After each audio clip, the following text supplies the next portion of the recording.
Qual a rotina do pastor bem-sucedido?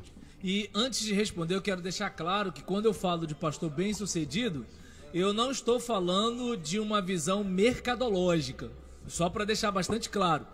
Porque quando a gente fala sobre pastor bem-sucedido, talvez alguém esteja pensando no pastor de carro automático, de carro importado, da igreja de 5.000 membros, assim, talvez a pessoa esteja pensando nisso, esteja pensando num camarada, né, com ternos caros, bem cortados e assim por diante.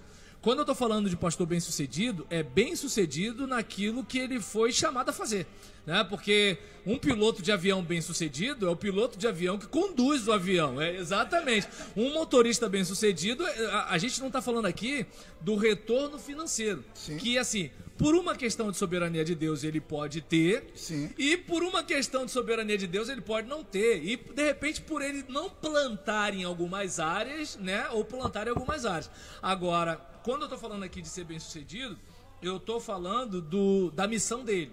Provérbios 27 e 23 diz o seguinte para nós: esforce-se para saber bem como suas ovelhas estão, dê cuidadosa atenção aos seus rebanhos.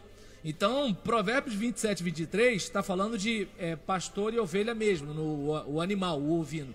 E aí, nesse caso, o que acontece muitas vezes? Aquilo que falamos. Geralmente, o pastor ele é tentado no caixa e na frequência. E aí, nisso, ele pressiona o ausente a aparecer, ele pressiona o obreiro relaxado para fazer a coisa, ele bota pressão na pregação para levantar as entradas da igreja. Só que às vezes aquilo que está acontecendo é reflexo do estado das ovelhas. Então, às vezes, vamos pensar o seguinte: você é pastor daquela pessoa. De acordo com a palavra pastor, a gente tem alguém que orienta, que lidera, alguém que provê o pasto, alguém que orienta. Aí pensa comigo o seguinte: você pregou domingo à noite. Só que, a caminho de casa, esse irmão está ouvindo um outro pastor no rádio. Na segunda-feira de manhã, ele está ouvindo um outro pastor no rádio, ou na TV, ou na internet.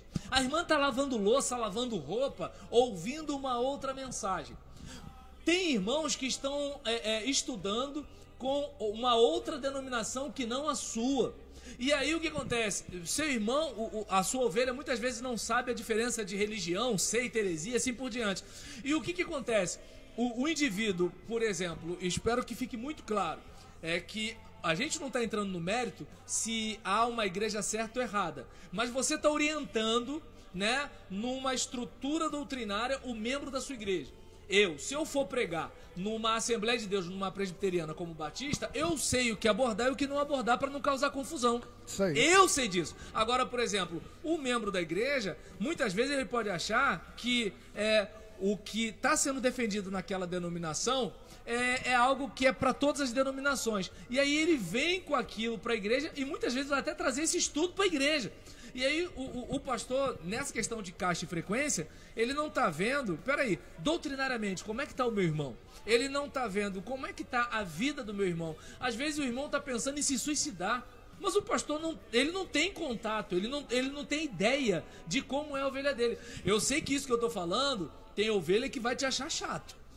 Entende? É aquele negócio, mas por que, pastor? Por que o pastor quer saber? Né? O que tem a ver a questão da minha filha estar namorando o Zé Droguinha? Né? Então o que acontece? Às vezes, por exemplo, situações que uma adolescente pode estar até abortando e o pastor, por não ter percepção do que está acontecendo, ele nem sabe. Então, às vezes, existem coisas que estão acontecendo, né? Por exemplo, o camarada, ele é casado, e aí a esposa dele reclama dele, mas ele, né, muitas vezes, está sendo muito gentil e doce com uma outra irmã da igreja. E assim, o pastor, com olho de águia, ele já percebe a jogada, ele vê a rodada do pé do malandro. Mas agora, se ele só tá caixa, frequência, quer saber? Eu acho que eu tô vendo, mas eu vou fingir que eu não tô vendo, né? E aí, entendeu? Dá ruim. É isso aí.